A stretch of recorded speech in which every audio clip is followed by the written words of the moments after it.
Happy Monday, everybody. Welcome into Chicago Bears Now. My name is Harrison Graham. DeMarcus Walker got cut on Friday. And on today's show, we're going to take a look at 10 free agent edge targets for the Chicago Bears. And I want you guys to sound off, and then I'll get some quick thoughts in as well, because I just did a YouTube short on it over the weekend. But were you surprised that DeMarcus Walker got cut? Type Y for yes, type N for no. I don't think surprise is the right word, but compared to the Gerald Everett cut, I wasn't exactly excited for it either. Not that I was excited Everett got cut, but that was obvious, right? That just made a lot of sense. For DeMarcus Walker, sure, now you get an extra $5.3 million. You're up to almost $80 million in cap space, and that's great. But to me, I kind of thought looking into this year, you need an edge anyway to upgrade from him, and I definitely think they're going to try to do that now. But I liked him as a versatile edge 3-tech hybrid. To me, this kind of signals that they're going to try and revamp that defensive line room, which, again, I'm not against, but as a rotation guy, I would have liked Walker. To me, this feels like Dennis Allen either didn't like the prototype of him or didn't think he was a great fit in the defense. So I thought it was interesting. I'm not, freaking out about it. Some of Bears Twitter's this is an awful move. He is a role player at the end of the day, but, yeah, I didn't feel like it was that big of a financial hit to keep him for a guy who I thought could give you some snaps. So certainly interesting nonetheless. Okay, let's get into some free agent edge rushers here. Chase Young. Chase Young was the first name I thought of when I saw the Walker news come through. Because he had a fully healthy season last year, played in all 17 games with the Saints, with Dennis Allen. 5.5 sacks isn't a crazy number, but I don't think it tells the whole story. He had 21 quarterback hits, which was a very large number. 66 pressures, which was 7th in the NFL among edge rushers. I mean, if he had 9 sacks, which sometimes sacks can be a misleading stat. Sometimes a guy can have 10 sacks and he just kind of backed into some of those. I think you would have been looking at a guy who had a fringe Pro Bowl season. He just played on a bad team and didn't get the sexy stat, which was sacks, but he got a lot of pressure, a lot of quarterback hits. He was impacting the quarterback. Thought it was his best season in quite a while, 2 or 3 years to be completely honest. And just due to the connection, his ability to be a better pass rusher than a guy like DeMarcus Walker, playing under Dennis Allen last year, being healthy. He's played with Montez Sweat before. I do think you're going to hear Chase Young's name a lot. I think he's a guy you could bring in on a 2-year deal. I don't know, 2 for $30, $15 million per year, something like that. I would certainly be in. I know there's been motor issues in the past and run defending issues, but a little older now. Still only 25, though. You might find a kind of a steal here that you could end up having long term. So keep an eye on Chase Young as long as you don't have to break the bank for him. Okay, of course, Khalil Mack. That's going to continue to kind of circulate here as long as he's available and the Chargers don't re-sign him. We'll see if they do or don't. He's been good with LA since the Bears traded him there. He is a free agent now. He did just turn 34. Obviously, he's not a young buck. He's not at the peak of his powers anymore. Do I think, though, on a 1 or 2 year deal for, again, probably, $15 million per year, something like that, could he help this defense out? Yes, I could. Certainly not a long-term option, but for 2025 could certainly help. Josh Sweat as well, entering free agency at a good time because he had a really good playoff run, was dominant in the Super Bowl. I do get a little wary as you look at kind of his year by year, the last 4 years. There's no doubt he's a good player. I like Josh Sweat. Is he a true 3-down starter that plays 65-70% of the snaps? He hasn't really been that a ton in Philly. Now, is that his fault? They've had a lot of guys and they've been able to heavily rotate. So, I'm not trying to downplay Josh Sweat as a player, but I kind of feel like some team's going to throw him 4 years and $80 million. And again, you've got the money. This is not the time to be frugal if you're Ryan Poles and the Bears, but I do think you got to pick and choose. I'll tell you this. If you could get Chase Young 2 for 30 or Josh Sweat 4 for 80, I'm taking Chase Young. All day, every day. I think he's a better pure pass rusher. Sweat's probably better well-rounded, but he's also going to cost more, and he's 3 years older. So I do worry of a big overpay for a guy who should probably make 15 a year, and some team can give him 20, 22. You get him in that 18 range, okay. That to me, that's more reasonable because you are going to overpay in free agency, but I do get a little nervous about Josh Sweat. It's kind of a perfect storm for him, right, when he hits free agency. So be curious to see what his market is. DeMarcus Lawrence, longtime Dallas Cowboy, has never played anywhere else. Now, Zach Martin did just retire, so does that free up some funds in their free agency planning to bring back a guy like DeMarcus Lawrence, who has, taken less to stay there throughout the course of his career? You would think, just on that logic, he would like to stay there. That's certainly a possibility. Unclear how Dallas views him at this point in time. I think you look at him and Khalil Mack, very similar in the sense of you're probably talking like 1 to 2 year deals. If it's a 2-year deal, most of the money probably guaranteed on the first year, and then you kind of have, basically a team option for the second year. Lawrence, a better run stopper than a pass rusher. Mack, a little more balanced overall. But D-Law, who missed most of last year with an injury, has been really good when he was healthy. I mean, in 2023, he graded out per PFF over 91 overall grade. I mean, he was excellent. So I think both these guys can help you a lot in the short term. I don't think they're long-term solutions, though. So, again, it's kind of how do you view this 2025 team if you're Ryan Poles? Like, if you think you can be a playoff contender that, can at least make the playoffs and potentially win a game or two, bring in a Khalil Mack or D-Law. If you're not convinced of that, maybe you go younger. Type KM for Khalil Mack, DL for DeMarcus Lawrence. Pick one that you would rather have. Okay, Haason Reddick, who obviously has had a turbulent 12 months. He got traded from the Eagles to the Jets, wanted a new contract, didn't get it, held out for like 6 weeks or whatever it was. Then he finally comes back, was out of shape, didn't have a very good season. It was just a mess. I think he got bad advice from his agent.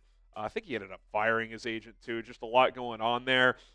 He's always traditionally been a better 3-4 fit, like more of an outside linebacker type. So, does his lack of length fit Dennis Allen's mold anyway? Probably not, but could the market just dry up for a player like this and you get him for like, I don't know, $5-6 million bucks? Like in that case, I'd be interested, but no chance of a multi-year deal in my opinion.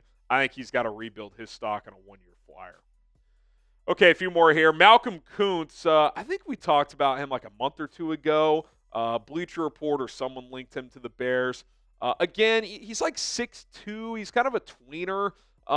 He was really good the second half of 2023. He had 8 sacks in their final 9 games. He was ascending. He was a guy that was going to get a big contract. And then he pops his ACL in training camp last year, misses the entire season. So that's unfortunate for him. What does he get on the open market? I've seen, Spotrek put him near $20 million. I can't imagine that's the case. A pretty deep edge group in the draft. You could just get a guy like this on day 2 probably. But, can you get him for like $10-12 million a year on a 1 or 2 year deal? If you can, that would be interesting. But if it balloons like that, whereas first 2 years of his career didn't do much, first half of 2023 didn't do much, second half of 2023 he goes off, and then he pops his ACL. So, what does the league view this guy as a player moving forward? I've got question marks, so it's got to be on the cheaper end of things if you ask me. Get yourself an FGB t-shirt right now at chatsports.com/FGB. They are available. Link is in the comments and the description. And even if you can't purchase one or don't want to, spam FGB in the comments. All right, Charles Omenihu, who has spent the last 2 years with the Chiefs. And last year, if you remember, he had a 6-game suspension to start the year, but then played all 11 games and then throughout the playoffs, but got hurt the game before the Super Bowl. He was fantastic for Kansas City in 2023 before he tore his ACL. Then he came back in the latter third this year, didn't do as much. I don't think he was quite 100%. They always say when you tear your ACL, it's usually the season after you kind of are fully back. So he would be that in 2024. I'm kind of intrigued because he fits the Dennis Allen prototype. He's like 6'5", 275. Like he's a big defensive end, long and strong. Could you get him on like a team-friendly 1 or 2 year deal where it's like less than $10 million bucks? He played for 2 years and $20 million with the Chiefs. Like I'm looking at that or a little less on a contract for him. I think that he would be an upgrade over DeMarcus Walker, especially as a pass rusher. Is he like a high-level starter? No. Like on a great defensive line, he's probably more of a rotational guy. So to me, he's kind of just a better DeMarcus Walker. Okay, Matt Judon. Remember last offseason, the Bears were in the mix there with the Falcons to trade for him from New England. The Patriots opted to ship him to Atlanta, which was a huge win for the Bears. They offered a third-round pick, and Judon did not play that well last year, and obviously the Bears season didn't go as planned anyway, so that would have felt like a huge lost pick. Now who knows? If he comes to Chicago, maybe he plays better. He picked it up the second half of the year, but still overall just was not that good, especially what he had been for several years in New England. Kind of like Reddick, I think he's more of a 3-4 scheme guy. I think he can play in a 4-3, but that's probably not maximizing his skill set. He's 32 now. Like, to me, this has got to be like 1 year and $5 million. Like, just you're taking a flyer. You're hoping he can kind of rediscover what he was, which just a couple years ago was an elite, one of the best pass rushers in the league. But 2 seasons ago, missed most of the season with an injury. Last year, the production wasn't there. You know, if you're a betting man, you'd say he's more likely done than he is getting back to being elite form. Would you sign Matt Judon? Type S for sign, P for pass. I'm probably passing, but again, if it's cheap, if it's like $5 million, you know, I don't want to say who cares, but like that's backup money anyway. I wouldn't be opposed to that, but otherwise, like if it's like, hey, he's going to start, that's a tough sell to me. Dante Fowler Jr., who kind of signed one of these 1-year prove-it deals with Washington last year, he proved it all right. He had a pretty damn good season, 10.5 sacks. He was probably the Commanders' best pure pass rusher. Now, they had good production at defensive tackle, so you wonder, like, how much did that free up Fowler to get favorable one-on-ones? You know, that certainly plays a role. And I do think you got to be careful with guys like this because he is a little bit older. I think he's 30, 31. He had 17.5 sacks combined in the prior 4 seasons. He had 10.5 last year. So, like, again, if you're a betting man, is he a 8-10 sack guy moving forward for the next couple of years, or is he like a 4 or 5 sack guy, a good rotational piece? You'd probably say that. So, you know, again, I'll be curious to see what a market for Dante Fowler looks like. Does he just re-sign with Washington? Probably. I mean, they have a ton of cap space, and he obviously enjoys playing under Dan Quinn. He was with Dallas with him as well, but a name worth monitoring. Last one I'll mention here, I'm not personally very interested in Marcus Davenport, but there is a Dennis Allen connection. He was there in New Orleans when they drafted him. Obviously was there up until 2022. In 2021, he had a 9-sack season, the best of his career. His last season in New Orleans, in 15 games, had a half a sack. It was just a disaster. Goes to Minnesota, only plays in 4 games. Did have 2 sacks in those 4 games, couldn't stay healthy. Last year in Detroit, 2 games, couldn't stay healthy. I'm not even taking a flyer here. Like, if you're telling me one of these 1-year flyers, I'd rather take it with a Judon or a Reddick, at least players who have had several years of good play in this league. Judon or Davenport's really only had 1. Again, like I get the Allen connection, but like to me, like I'd rather just give Austin Booker reps if I'm going to sign Marcus Davenport. So not very interested whatsoever. Okay, we'll talk about one more guy in just a second, but listen, subscribe to the channel. Things are heating up. Combine gets going this week.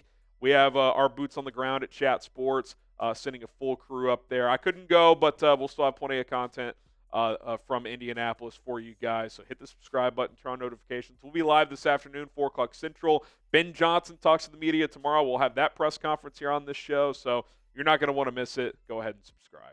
Okay, Joey Bosa. We talked about him a couple times now. Because he's a strong cut candidate. He's set to make $36 million against the cap in LA. They have enough cap room where they can do that, but his production just does not match that, and they can save $25 million by cutting him. Now, maybe they work out a restructured deal, or he takes a pay cut or whatever. Certainly possible, but like to me, especially the last 3 years, he's like a 5-6 sack guy. Like he's a okay to solid starter, but he's not a Pro Bowler even like in today's. I think he was like a deep alternate this year. He got to go, but like he's not a Pro Bowler the way I view Pro Bowl. But I am in on the right price. Like I would take a flyer here because fully healthy, this guy is still very talented. He's 29, so it's not like he's 34. Could you get him $12 million a year, like 2 for 25, something like that? Is some team going to throw 18 to 20? I guess maybe on a 1-year deal, you might see some desperate team do it, like with the Patriots. They just have so much money. Like, hey, we'll give you $20 million. Okay, I'm not doing that. But for the right price, I think he could fit well here. I think he fits better in a 4-3 scheme. I know the Chargers are kind of multiple in that way, so maybe in a traditional 4-3, he'd actually give you more pass rush production. Injuries have certainly been a concern, but he was mostly healthy last year. So for the right price, I'd be in on a 1 or 2 year deal. Okay, who is your top edge target for the Chicago Bears? Let us know in the comments section down below. With DeMarcus Walker out, you kind of have Montez Sweat and a bunch of question marks. So certainly a position that's going to be a major focus over the next couple of months. All right, I'm Harrison Graham. Appreciate everybody for tuning in to Chicago Bears Now. Again, we'll be live at 4 o'clock Central Time, so be sure to join us then. Hit that subscribe button, turn on the notifications so you know exactly when we go live. We'll see you then here on Bears Now.